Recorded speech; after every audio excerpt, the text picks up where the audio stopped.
Do you know what? I am actually really excited to get back and doing review again on this channel. I mean, it's been almost 2.5 months since I last done a review on this channel. And also for those of you that are Liga MX fans and you're of course checking out this channel thinking that you're gonna see me do all the CCL games and do the one that involve Liga MX team that is not facing MLS team.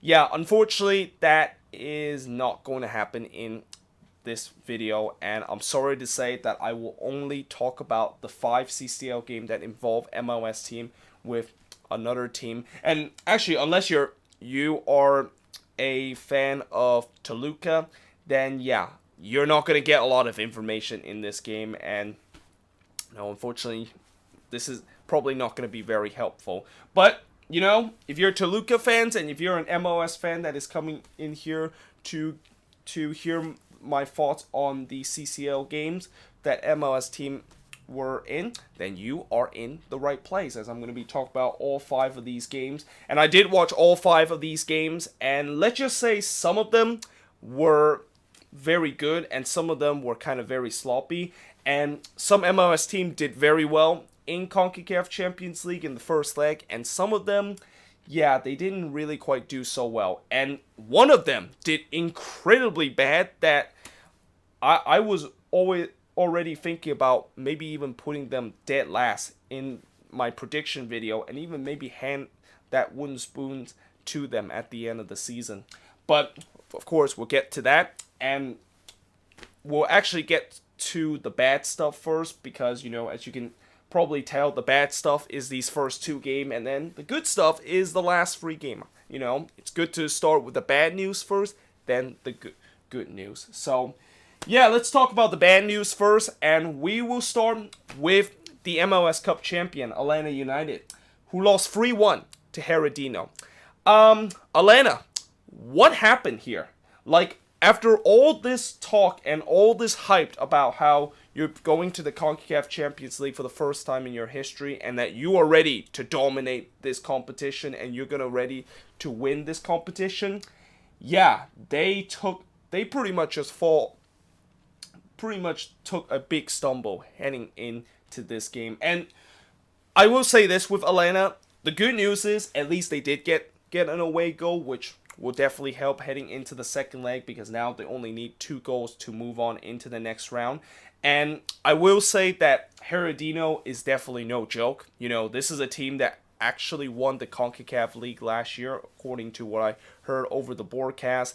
And for those of you that don't know what the CONCACAF League is, it's basically the Europa League of CONCACAF.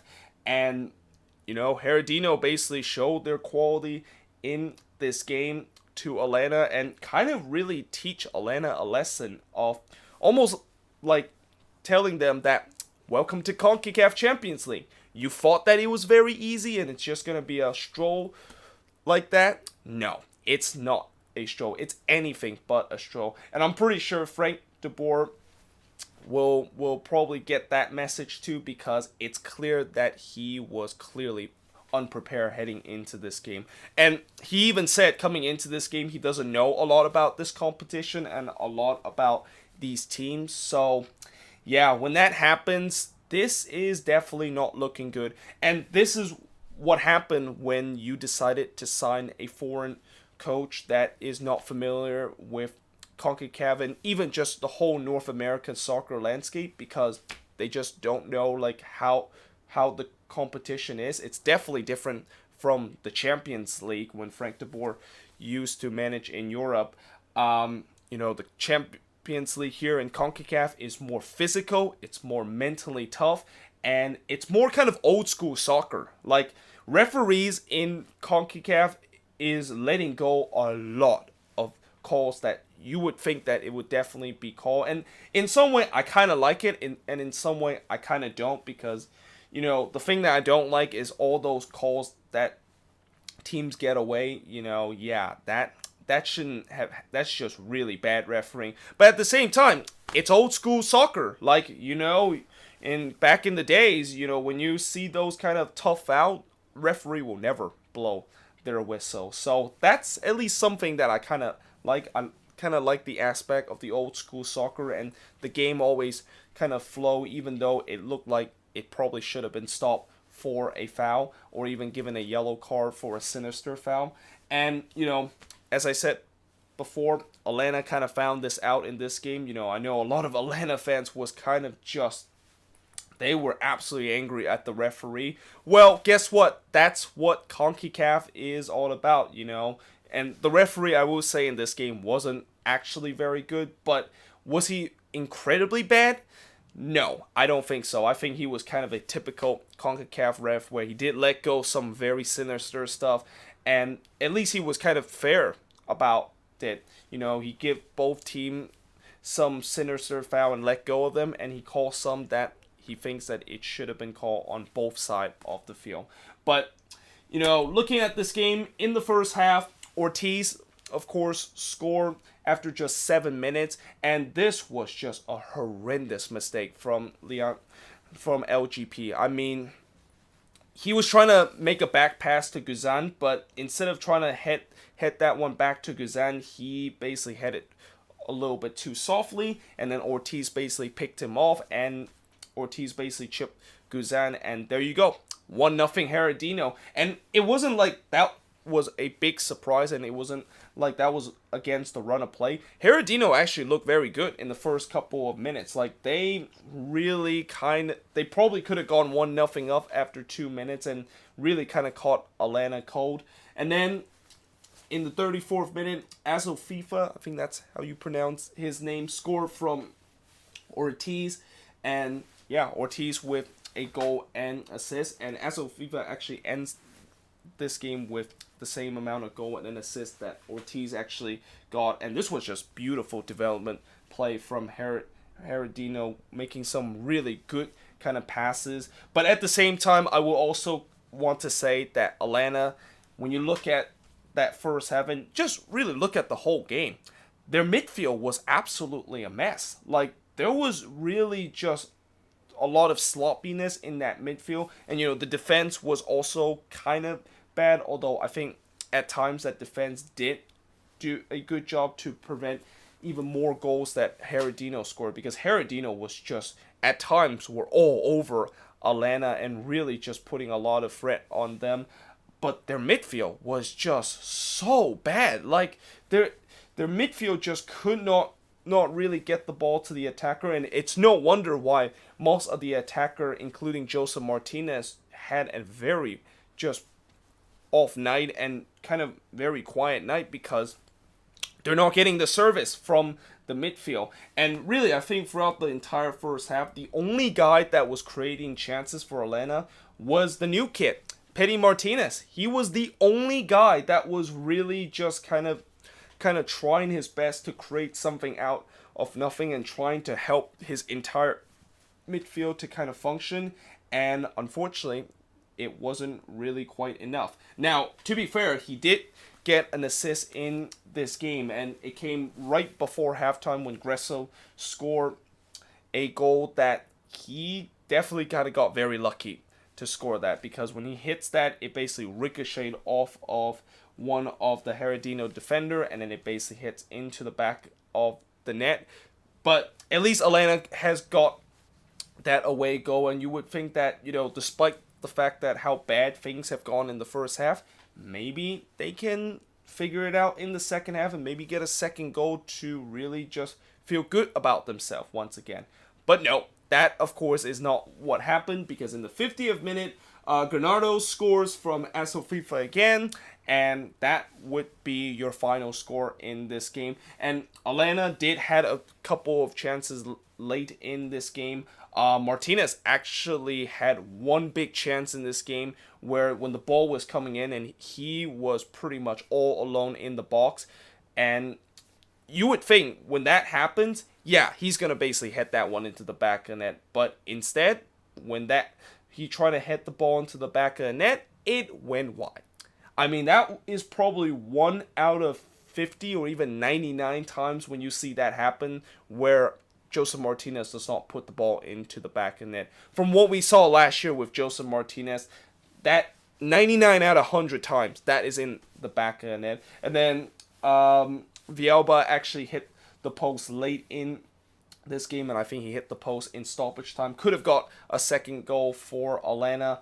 But yeah, at the end of the day, Atlanta, they definitely have a lot of work to do heading into the return leg. I mean, it is still doable in terms of them moving on to the next round. It is still not kind of like the world isn't ending for Atlanta yet, and that they're not really in serious trouble, because I know Atlanta can definitely score goals at home. And I think when you look at this performance, it's also kind of similar to what happened last season when they play against Houston, where they did some very un-Atlanta thing in the first half and got absolutely roasted in that game. Now, the only difference is they did that kind of stuff in the first half, but in this game, they kind of did what they did in that first half against the Dynamo, but did it the whole game.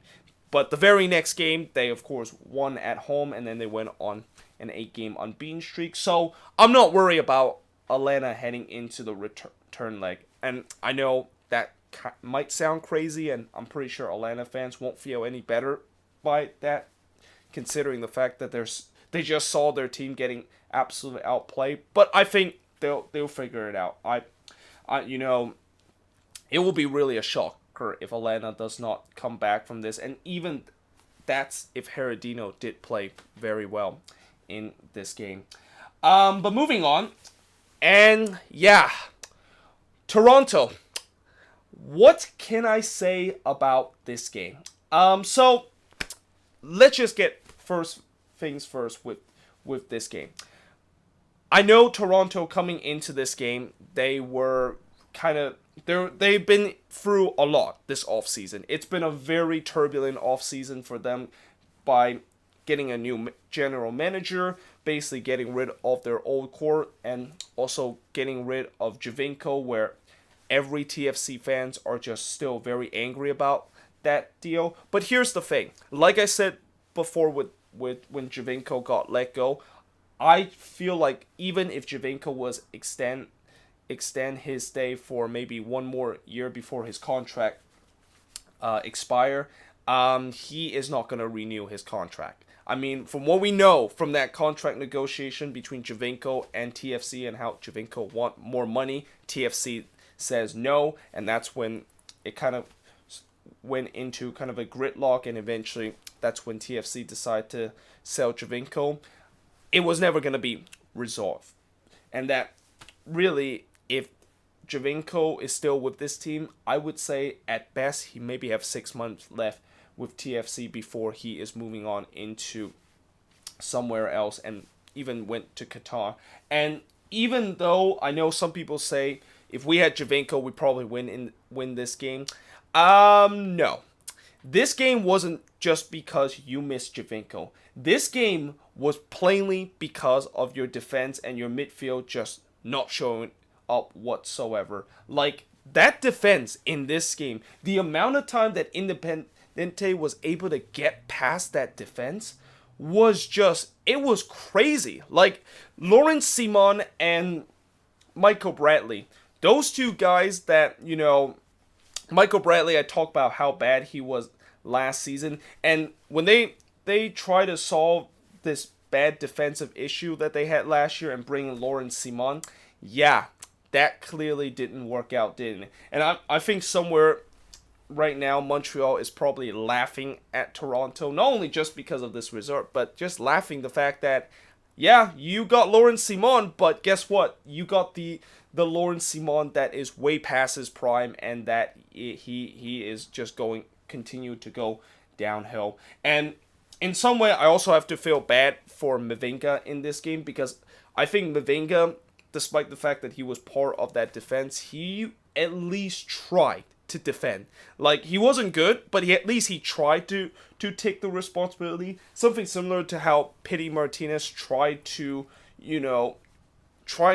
organize the midfield by himself, and it didn't really quite work out. That's what Mavinga was in this game. He tried his best, but unfortunately, Simon and Bradley doesn't seem like he want to help him. They just keep falling asleep and feel like they were still in Toronto and in preseason. And yeah, that's exactly where you got this result. First half, 9 minutes into this game, Areza scores from Ive. I think that's how you say his name. And yeah, 9 minutes into this game, Toronto FC has conceded. You know, the thing about both of these games, one thing are in common in terms of both of these games is that MLS team that lost in CCL concede a very early goal. Atlanta with within 7 minutes concede the first goal, and now here with TFC conceding a goal to Independiente within just 9 minutes.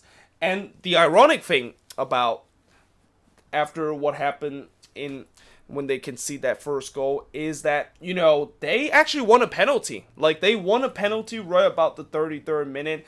Simon, of course, went down in the box, and, you know, that's a bit of a questionable call in terms of him going down in the box. It looked like he probably just got tangled with that Panamanian defender, but it's CONCACAF, so usually when you have that questionable call, it's probably going to be call a penalty, even though if it's questionable. And I thought, you know, hey, this might be a chance for you to get back into the game. And then they decided to send Terrence Boyd in to take the penalty. Now, the reason why I haven't really talked about Terrence Boyd coming to TFC and haven't mentioned it in the news of the week is because I don't see how Terrence Boyd is gonna at least do even a quarter of the replace a quarter of the goal that Javinko scored with this team, because this is a guy that comes from the second division of the Bundesliga, and he didn't even look good in that team. So they brought him in and they started him in this game, and what did you know? He was not very good in this game too. And in this penalty kick that he took, yeah, he probably learned how to take penalty kick from Michael Bradley and Nick De Leon, because he absolutely skied that one into the night sky in Panama. And yeah, that pretty much just summarized his performance and also summarized the performance of TFC in this game. Second half, Brownlee scored from Aguilar to make it 2-0. And to be fair, after halftime, you know, TFC only down 1-0. You would think that, okay, yes, they didn't play very well, but they only down by a goal. Maybe the second half would go very well. No. Because, as I said, Brownlee scores from Aguilar in the 48th minute, so whatever Greg Vanny said at halftime clearly didn't work. And then Ive scored in the 52nd minute unassisted. Ive then scored again from Gonzalez in the 78th minute, so Ive had a pretty good game, 2 goals and 1 assist. And yeah, that of course is your final score. 4-0 Independiente. I mean, yeah, not only this leg is over, but if you're a TFC fan, oh boy, this is gonna be a long season. And I know some TFC fan will say, well, it's just one game. And you saw what happened last season with Atlanta when they lost 4-0 and people overreact. And you promise that you won't overreact this time when this happens. No. The difference between TFC and Atlanta is that for TFC, they don't have a Joseph Martinez type of player. If they do, that's the player that they sold off, Javinko.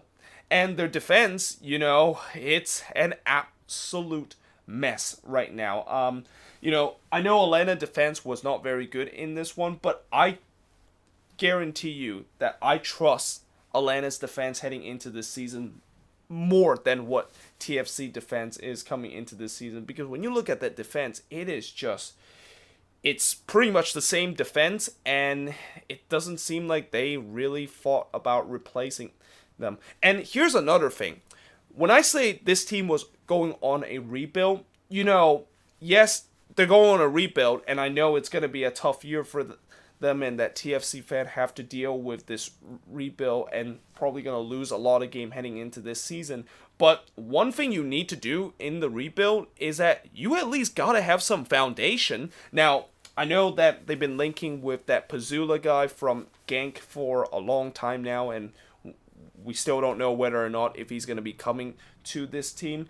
But they need some foundation in terms of this rebuild. You can't do a rebuild and progress to to the next stage of the rebuild if you don't even have a foundation. It's like trying to build a 8-story building, but you don't even like have a foundation toward the building.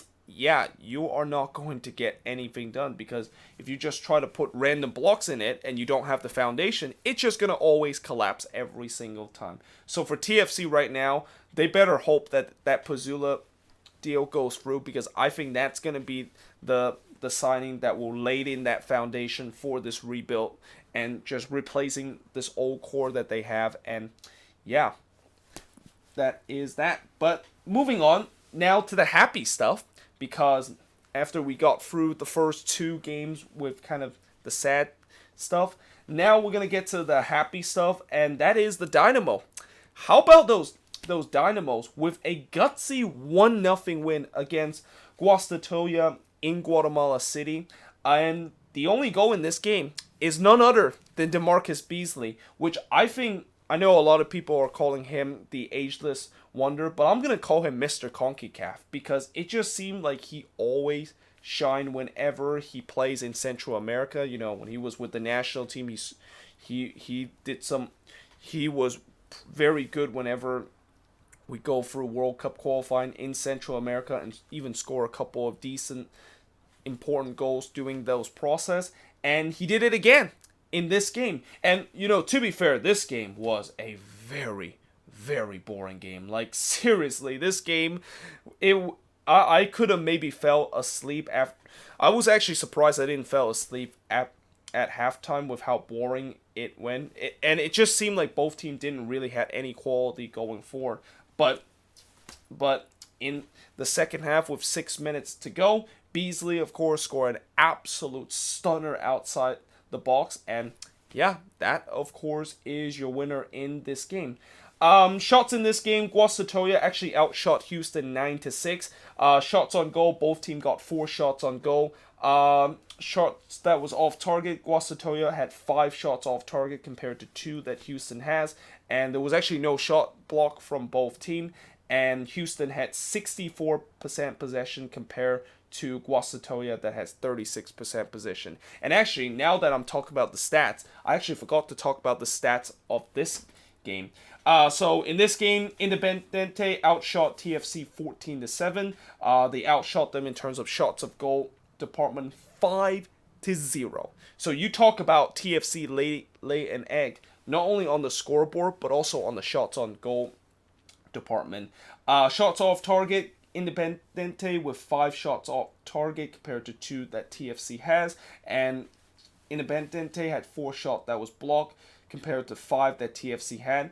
TFC did win the possession battle 70% to 30%, but as the old saying goes, possession doesn't matter if you cannot do anything with the ball, and TFC just did nothing in terms of the attack, and also with a combination of just not even showing up in the defense and the midfield department. That's why you got that 4-0 demolition. Now, in this game, as I go back to this game now, you know, like I said, when you look at the stats, it's kind of a little bit uninspiring. I mean, I was kind of surprised both teams even had 4 shots on goal, although most of those shots on goal was just right to the goalkeeper, and there wasn't really anything that both goalkeeper really need to worry about. But at the end of the game, the Dynamo with a big result, and now they're heading back to BBVA Compass Stadium with, you know, a slim 1-0 lead. Obviously, the job isn't done, but at least they're heading back home knowing that they don't even need to win to move on into the next round. And if Houston actually move on into the next round and Atlanta doesn't, yeah, that would be, I mean, who would have saw that one coming, seeing the CCL title favorites going down in the first hurdle, while Houston, probably one of the most unlikeliest candidate to move on and go deep into CCL, moving on into the quarterfinal. But yeah, moving on. The Red Bulls with a 2-0 win over Pantoja.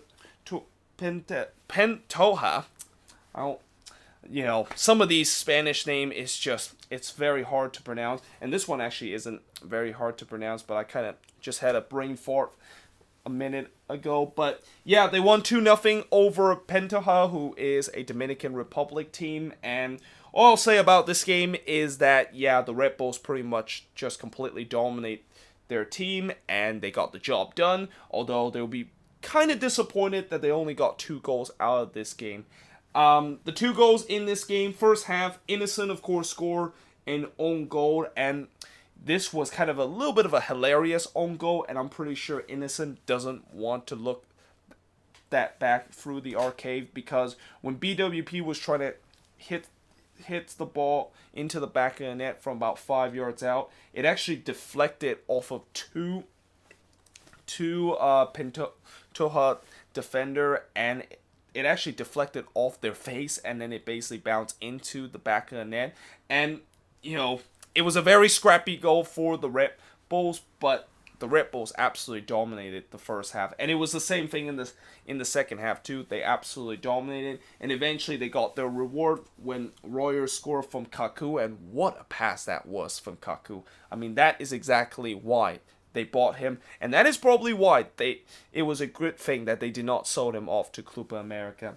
In terms of your shots in this game, the Red Bulls outshot Pentoja 17-6. Shots on goal, they outshot them 9-0. Shots off target 5-3, and the block shots, both teams had 3 of them blocked in this game. And your possession wise, the Red Bulls were 59% possession compared to 41% possession that Pentoja has. So the stats even backs up of how dominant this game is. And yeah, like I said, the Red Bulls pretty much are looking like a team that is moving on into the next round, and that Pentoja is just probably here just for fun. I mean, when you're a Dominican Republic team, a team that not a lot of people have heard about you, and even your own country, a lot of people don't really kind of know that you are actually a soccer team, that can sometime happen. And the Red Bulls,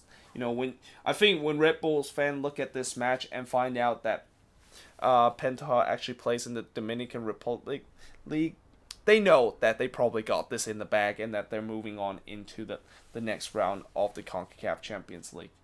But finally, and to end up in probably the highest note out of this CCL review, Sporting KC with a 3-0 win over Toluca. Now, this game was kind of weird in some way, because even though when you look at the scoreline 3-0, and when you look at the game and how Sporting KC for majority part of this game dominated in terms of possession and certainly chances, Toluca actually had a couple of chances of scoring goals. And really, I think the story of this game is that one team were more clinical and the other team were not. And in this case, Sporting KC was more clinical, and Toluca was just not clinical whatsoever. I mean, they missed so many sitters in this game that it looked like for sure that Sporting KC has got this one in the bag. But first half, Christian Nemeth scores from Gerso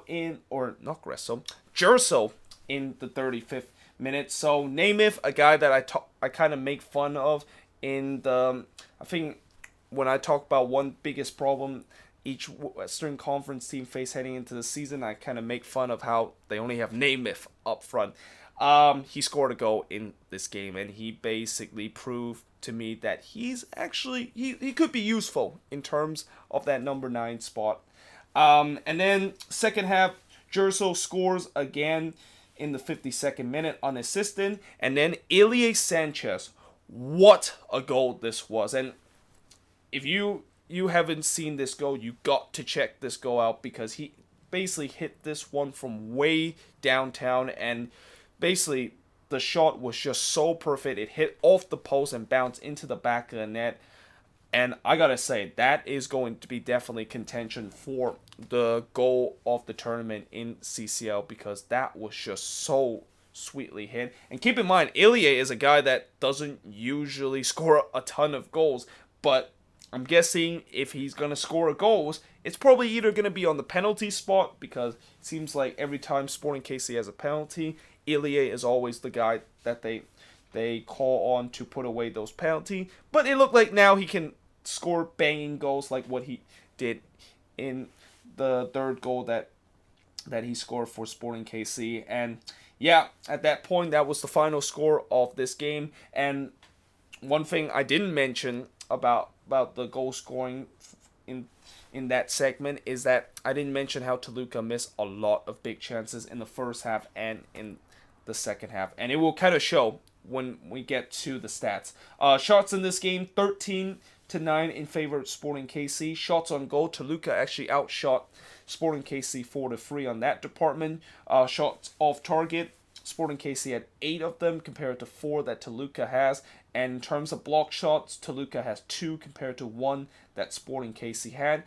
Possession-wise, Sporting KC had 64% possession compared to 36 that Toluca has. And yeah, it was relatively close in terms of the stats. And the shots off target, the 4 that Toluca has, I think 3 of them could have easily ended into the back of the net. 3 of them just came barely from going through the back of the net. And for Sporting KC, they definitely feel good about themselves after this game, but they got to know that the job is still not done. I mean, I know when you look at a 3-0 scoreline, you think, okay, yeah, that's done. Sporting KC is moving on into the next round. No.